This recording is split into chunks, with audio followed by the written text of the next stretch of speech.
On 7th February, 22 years ago, in a hospital in Mumbai, calls were being placed to various astrologers to know what time was auspicious to have a baby delivered by a semi-conscious pregnant woman.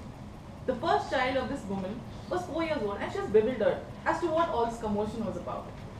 Her father was calling every 10 minutes from Oman to keep tabs on his wife and his expected baby boy, who he had lovingly named Nishchay. An astrologer gave his approval, the doctors were informed, and then later the girl was told that she had a little baby sister instead. Good afternoon, fellow Toastmasters. Good afternoon. As you all might have guessed, that baby was yours truly. It's not very hard to gather that I've come from a very religious and superstitious background. I have a mole on the sole of my left foot and a big brown birthmark on my right leg, which my sister had me convinced that as a baby, I pooped on myself and was stuck for a lifetime. Moving on, these two marks supposedly indicate that I would be traveling a lot in my life. Nevertheless, 2 months after I was born, I moved to Oman and I did all of my schooling till my 6th grade over there itself. My sister and I were polar opposites. She was the disciplined, teacher's pet, top of the class. And you pretty much get the picture. My parents dreaded going to the PTA meetings because every time there were comparisons between me and my sister, and they always complained about how I talked a lot. If anything else was added to this list of complaints, that would be followed by a nice session of hide and seek with my father, at the end of which I would get a nice beating. So basically all my life I've lived in my sister's shadow, and I think this is why I grew a little rebellious in my teenage years. As a child, I think the toughest time for me was when I had to move to India, because there was this huge cultural difference that I had faced between the children here and there. There was a lot of pointing and commenting and staring. It's all totally uncalled for. And also I was having a hard time adjusting to the teachers, the rules, the regulations, the climate, and the long school hours. At the same time, my dad had lost his job and his health had deteriorated.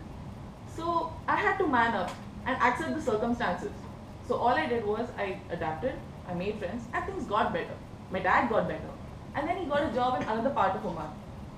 3 years down the line, we had to move to that new part of Oman because my dad's health worsened again. And this was my chance for a do-over. This was a new school. Everyone knew me as me and not my sister's sister. I think this was the first time my parents were actually happy to attend a PTA meeting because there were no comparisons. And the teachers actually praised me and told that she can top the school. So if you're a parent, you can probably relate to how this gave my mom hopes. She had this geeky picture of me taken to have printed in the newspaper in case I did top. That did not happen. Because I was this lazy and aimless person, I never studied more than I thought was required. The following year, we moved back to India, and I took up computer science under the science stream to eliminate all possibilities of me becoming a doctor or a dentist, as my parents wished. Little did I know that my mom was finding other ways to get herself disappointed. AIEEE and IIT JEE.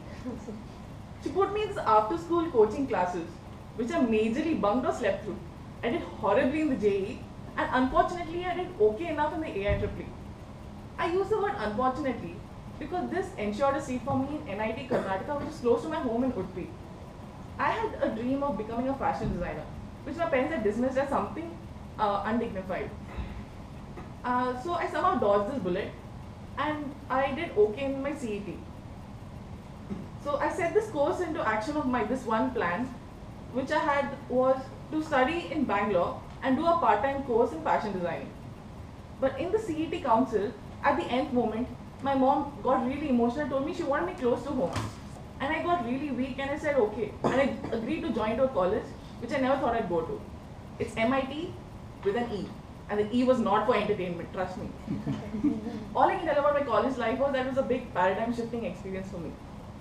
So after loads of co-curriculars, bunking, exams and assignments, my college life ended. And then I was lost. I was lost in the sense I didn't know what next. I had got placed in the first company that had come up with placements, due to which I couldn't try for any other further on-campus placements. I was unhappy with the offer and I tried for other companies. And I wanted to start working soon because I thought that's when I'll know what I really want to do.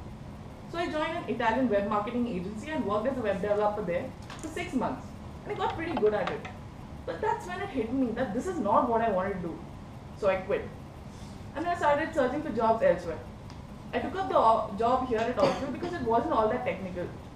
But then I still realized that I'm still blank. I still don't know what I want to do with my life. I always pictured myself as someone who would do something offbeat and creative. But all those years of cramming and with the only goal of getting good marks in the exams has somewhere taken that essence of creativity from me. I don't paint anymore. I don't think I even know how to right now. I used to finish big books in a span of 1 to 2 days. And now I find it so difficult to sit through 10 pages without having my mind wander elsewhere and just leave those books unfinished.